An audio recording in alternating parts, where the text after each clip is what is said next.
आइए मित्रों, हमारे YouTube चैनल स्वाध्याय में आपका हार्दिक स्वागत, अभिनंदन। आज हम आपके लिए लेकर आए हैं सुख दुख विवेचन इस शीर्षक पर प्रेरणादायक ज्ञानवर्धक ज्ञान चर्चा।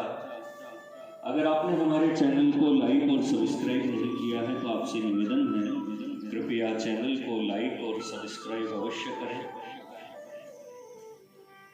सर्वं परवशं दुःखं सर्वमात्मवशं सुखम। कीट पतंग आदि से लेकर देवता तक जगत के समस्त जीव सुख दुख के उलझनों में फंसे हुए हैं। जिधर देखिए उधर ही सभी इसी चक्र में भ्रमित हैं कि हमें सुख मिले, हम सुखी होवें, हमें दुख न मिले, दुखों से हमारा बिल्कुल छुटकारा हो जाए। परंतु फल यह हो रहा है कि सुख तो मिलता नहीं, उल्टे लोग दुख ही दुख के समुद्र में गोते खा रहे हैं। यह बड़ा ही आश्चर्यमय खेल है कि जिसे हम सुख समझते हैं और सुख रूप जानकर अपनाते हैं, वही फिर दुख की मूर्ति दिखलाई देने लगता है। हाँ, मंदभाग्य जीव इस मृग तृष्णा में पड़कर बहुत समय बिताया, पर तुझे सच्चे सुख की बूंद भी न मिली। पूज्यपाद गोस्वामी जी ने सच कहा है, ऐसे ही जन्म समूह सिराने, प्राणनाथ रघुनाथ से प्रभु तजी सेवत चरण गिराने। सुख हित कोटि उपाय निरंतर, करत न पाए पिराने, सदा मलिन पंथ के मल जो कबहु न हृदय फिराने। यह दीनता दूर करीबे को अमित जतन उर आने, तुलसी चित्त चिंता न मिटे, बिनु चिंता मनी पहचाने। सांसारिक जीवन सुख और दुख इन दो वस्तुओं के अंदर ही सीमाबद्ध हो रहा है। हमारे संपूर्ण उद्योग, परिश्रम या क्रिया का परिणाम स्वेच्छा से या अनिच्छा से जो कुछ भी होता है उसको हम लोग कभी सुख कहते हैं और कभी दुख कहते हैं। यही हम लोगों की आदत पड़ गई है, इस पर हम कभी गंभीरता पूर्वक विचार नहीं करते। सर खनत ही जन्म गयो, कबहु न त्रिपत गयो। तालाब खोदते खोदते उम्र बीत गई, पर जल पीकर कभी तृप्त नहीं हुए। यही दशा हमारी हो गई है। जो मनुष्य इन दोनों सुख दुख के फंदे से छुटकारा पा जाता है, वही कल्याण पद का या अनंत शाश्वत सुख का अधिकारी होता है। सुख यद्यपि वांछनीय है, तथापि ऊपर जिस सुख के त्याग की बात कही गई है, वह सुख कुछ और वस्तु है और वांछनीय सुख कुछ और ही है। इसी का विवेचन यहाँ संक्षेप में करना चाहिए। संसारासक्त लोगों का सुख क्या है? कोई आपात रमणीयता को, कोई आपात आह्लाद को, कोई प्राकृतिक विषयजन्य परिणाम को, कोई प्राकृतिक विषयों में अभ्यास जनित परिणाम को सुख मानते हैं। जैसे सुंदर स्त्री के सौंदर्य रूप रमणीयता को सुख मानना। यह आपात इसलिए कहा जाता है कि शारीरिक रूप लावण्य कुछ काल के बाद उस दूसरे रूप में परिणत होने वाला है, जिसे लोग सुंदर न कहकर कदर्य कहते हैं और उससे घृणा करते हैं। भोजन काल में भोजन प्रिय लगना अथवा खेल तमाशे आदि का सुख, यह उतने ही काल तक प्रतीत होता है जब तक कि उसका संग रहता है। पीछे वह सुख नहीं रहता। ऐसे सुख को आपात आह्लाद कहते हैं। मेहनत करके धनोपार्जन, व्यायाम करके बलोपार्जन आदि में जो सुख होता है, वह प्रकृति विषयजन्य परिणाम का सुख कहलाता है। मादक वस्तु आदि के सेवन में सुख मानना, जिसमें सांसारिक सुख के न होते हुए भी केवल अभ्यास मात्र से सुख की प्रतीति होती है, वह प्राकृतिक विषय अभ्यास जनित सुख कहलाता है। इस प्रकार सांसारिक सुखों के कुछ भेदों का वर्णन किया गया, परंतु महर्षि पतंजलि कहते हैं, परिणाम ताप संस्कार दुखेर गुण वृत्ति विरोधाच्य दुखमेव सर्वम विवेकिनः। जिसका परिणाम दुख है, जो ताप देने वाला है, और जहाँ गुण वृत्तियों का विरोध रहता है, वे सब ही विवेकी पुरुषों की दृष्टि में दुख रूप ही है। महर्षि के इस कथन को और भी स्पष्ट समझिए। उदाहरण के लिए एक वस्तु का भेद दिखलाया जाता है। धन आजकल संसार में सबसे श्रेष्ठ माना जाता है, अतएव इस धन में ही उपर्युक्त सूत्र के अर्थ को समझने की चेष्टा कीजिए।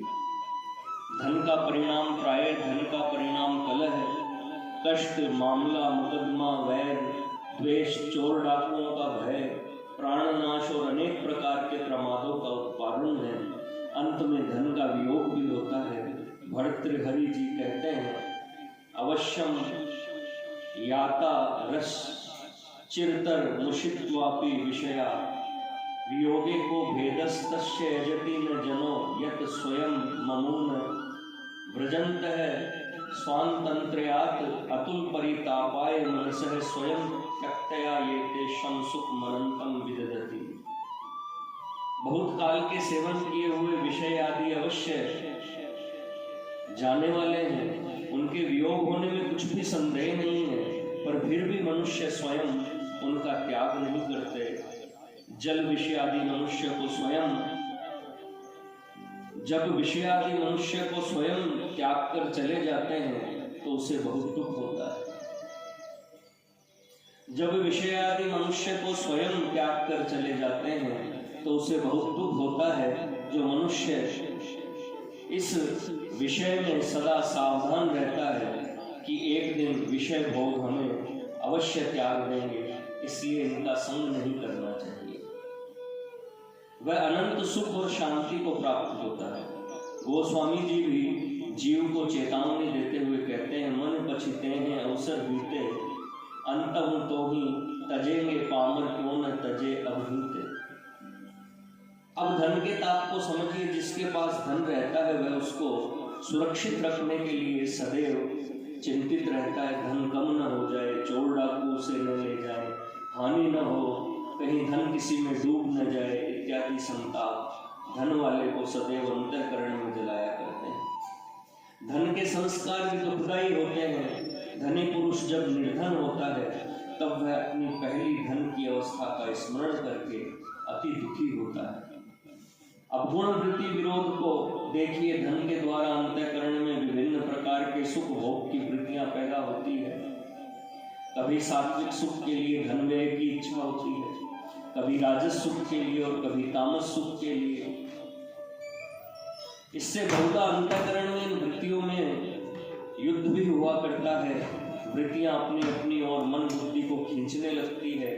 क्या करें और क्या न करें, इस बात के निर्णय करने में बड़ी कठिनाई उत्पन्न हो जाती है। इसी को गुण वृत्ति विरोध कहते हैं। इस प्रकार महर्षि पतंजलि के सूत्र को समस्त सांसारिक वस्तुओं पर घटाकर यदि हम देखें तो सबका स्वरूप दुख रूप ही प्रतीत होगा। सुख दुख का एक और विवेचन, वस्तुतः समस्त प्राकृतिक वस्तुएं न सुख रूप है और न दुख रूप। वस्तुओं में सुख दुख की भावना अपने अपने कल्पित भावों से संबंध रखती है। उदाहरणार्थ अग्नि को लीजिए। शीतकाल में अग्नि सुखद मालूम होती है, परंतु अत्यधिक मात्रा में वह शीतकाल में भी सुखद नहीं होती। ग्रीष्म ऋतु में तो वह कष्टदायक ही हो जाती है। इसी प्रकार मलिन से मलिन वस्तु भी एक के लिए दुख रूप है तो दूसरे के लिए वही सुख रूप देखी जाती है। एक ही रूप एक काल में दुख रूप, दूसरे काल में सुख रूप। कम मात्रा में सुख रूप तो अधिक मात्रा में दुख रूप, अथवा कम मात्रा में दुख रूप तो अधिक मात्रा में सुख रूप। एक जीव को दुख रूप तो दूसरे को सुख रूप होता है। जगत में एक भी वस्तु ऐसी नहीं है जो सबको सब काल में, सब रूप में, सब अवस्था में सुख रूप ही हो, अथवा सब काल, सब रूप, सब अवस्था में सबको दुख रूप हो। यह भी कहना ठीक नहीं है कि एक ही वस्तु दुख रूप है और सुख रूप भी है। अतएव यह कहना पड़ता है कि प्राकृतिक कोई भी वस्तु या क्रिया न सुख रूप है और न दुख रूप। वस्तुएं केवल काल्पनिक भावना से सुख रूप या दुख रूप भासती है।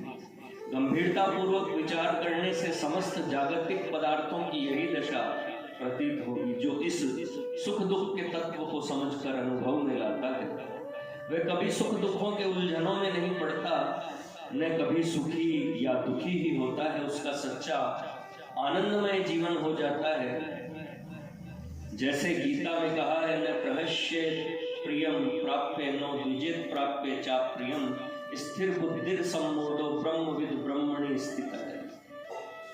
जो पुरुष प्रिय को प्राप्त कर हर्षित नहीं होता और अप्रिय को प्राप्त कर उद्विग्न नहीं होता, ऐसा स्थिर बुद्धि संशय रहित ब्रह्मवेता पुरुष सच्चिदानंद घन पर ब्रह्म परमात्मा के एक ही भाव में सदा स्थित है। यो न रिष्यति न द्वेष्टि न शोचति न कांक्षति शुभाशुभ परित्यागी भक्ति मान्य है स में प्रिय है। जो न कभी हर्षित होता है, न द्वेष करता है, न शोक करता है, न कामना करता है, न जो शुभ और अशुभ संपूर्ण कर्मों के फल का त्यागी है, वह भक्ति युक्त पुरुष मुझको प्रिय है। वास्तविक सच्चे सुख का विवेचन फिर कभी अवसर मिलने पर किया जा सकता है। इस समय केवल इतना ही निर्देश करना पर्याप्त होगा कि जो सच्चा सुख है वह सबको सब काल में सब अवस्था में सुख रूप होता है। उसमें अल्पता या अधिकता नहीं होती, वह सदा परिपूर्ण है, नित्य है। उसे सुख के रहते न तो किसी भी प्रकार का दुख आ सकता है और न किसी अभाव की ही अनुभूति होती है। सीताराम राधे श्याम। मित्रों, यह थी सुख दुख विवेचन इस शीर्षक पर प्रेरणादायक ज्ञानवर्धक ज्ञान चर्चा। अगर आपको हमारा चैनल वीडियो पसंद आए तो इसे लाइक और सब्सक्राइब अवश्य करें। धन्यवाद।